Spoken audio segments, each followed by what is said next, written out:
Muraho neza bavandimwe, ikaze ku muyoboro mugari amahoro mu muryango. Uyu munsi nifuje ko tuganira ku mpamvu zituma abakobwa benshi bahisemo kwigira cyangwa se bakareka gushaka abagabo, ibyo twebwe twita kugumirwa.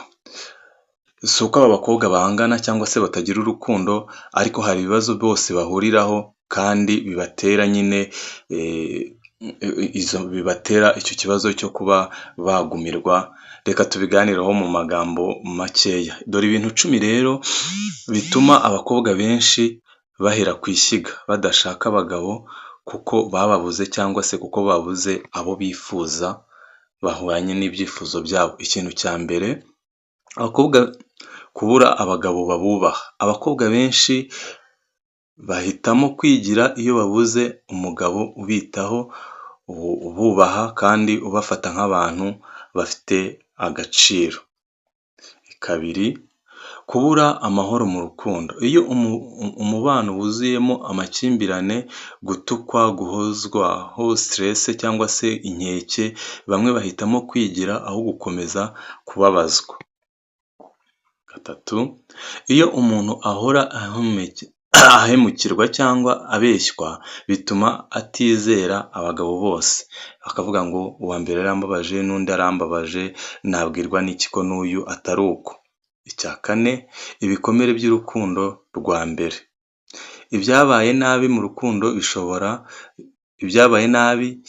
bishobora gutuma umukobwa avuga ati reka nigire.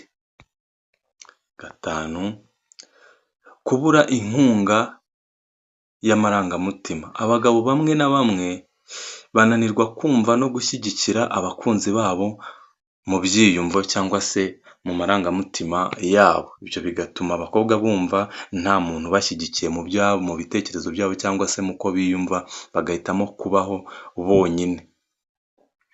Gatandatu, kubona kwigira bibaha umutekano. Hari abakobwa babona ko kwigira bibaha amahoro, umutekano n'ubwigenge. Aha bavuga ati nta muntu ungenzura igihe ndyamiye, icyo nakoze, icyo ntakoze, aho nagiye, aho ntagiye, nyine akabaho ubuzima bwe yumva ashaka. Ibyo nabyo bikagenda bimusunikiriza kwigiza hirya imyaka. Uko twebwe tugenda tubona imyaka yarabaye myinshi, abantu bakavuga ngo uriya mukobwa yaragumiwe cyangwa se yabuze umugabo. Icya karindwi, gutinya kongera kubabazwa. Iyo umuntu amaze kubabazwa cyane, agira ubwoba bwo kongera gukundana. Icyo nacyo kirumvikana. Icya munani, kubura urugero rwiza rw'ingo. Iyo umuntu yakuriye mu muryango wuzuyemo amakimbirane, bishobora gutuma atizera iby'ishyingiranwa.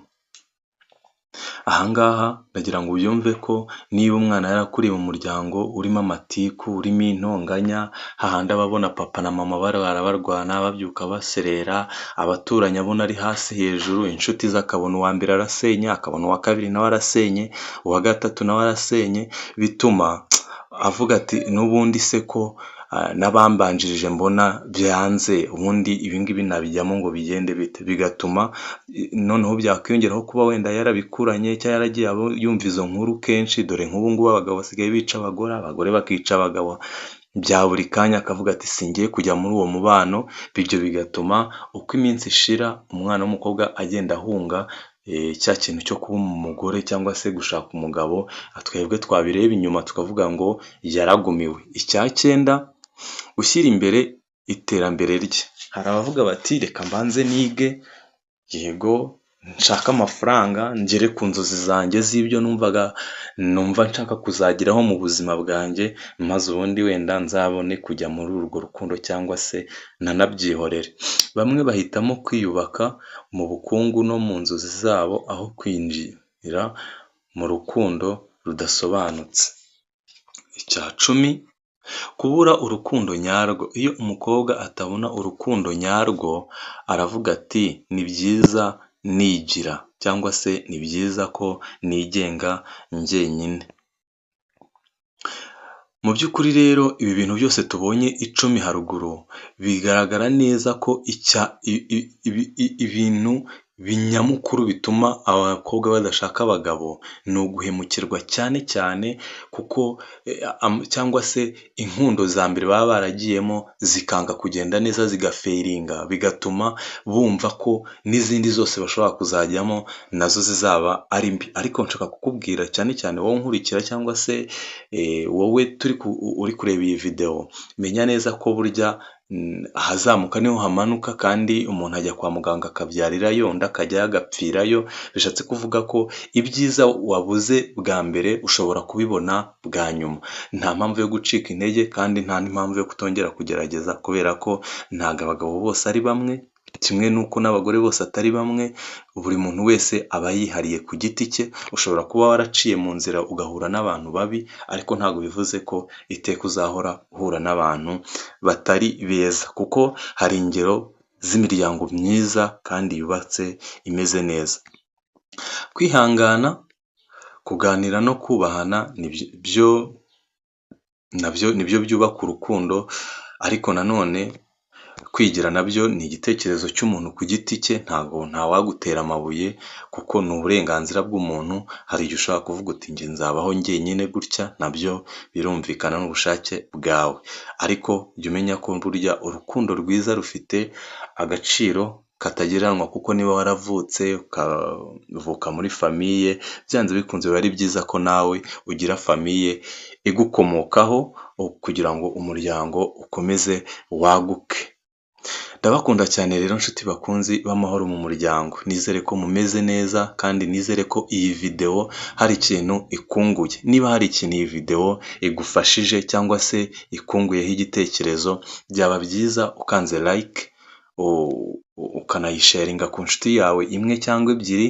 Ni byiza ko ukora subscribe kugira ngo videwo nzajya nshyiraho buri gihe ujye uhita uzibona mu bantu ba mbere. Iyo umaze gukora subscribe ukanda akazogera, ubwo uko nshyizeho videwo uhita uyibona.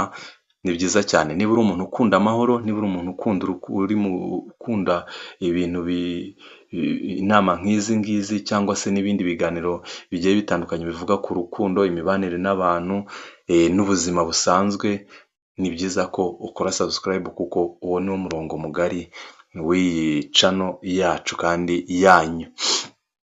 Nizere rero ko uramutse ufite ikibazo, igitekerezo, inyunganizi, bishyire muri komenti, umbwira uti ubutaha twaganira kuri iki, cyangwa se ubutaha wavuga kuri iki ngiki, ndabyumva. Ufite ikibazo nabwo ushobora kumbwira, ufite igitekerezo, inyunganizi, shyira muri komenti. Ni ikintu nitaho cyane, ubundi nkabisubiza, kugira ngo dukomeze twavansa tujya imbere, twihindurira umuryango ahantu heza. Burya amahoro, umutekano, ubukungu, byose bitangirira mu muryango umeze neza, cyangwa se umuryango utekanye.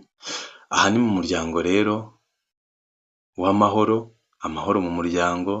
Nizere ko musobanukiwe kuri iki kintu gituma abakobwa benshi bagumirwa, cyangwa se ibyo twebwe babura abagabo, ibyo twebwe twita kugumirwa. Ndabakunda cyane rero, njyewe nitwa Elia Nshimiyimana.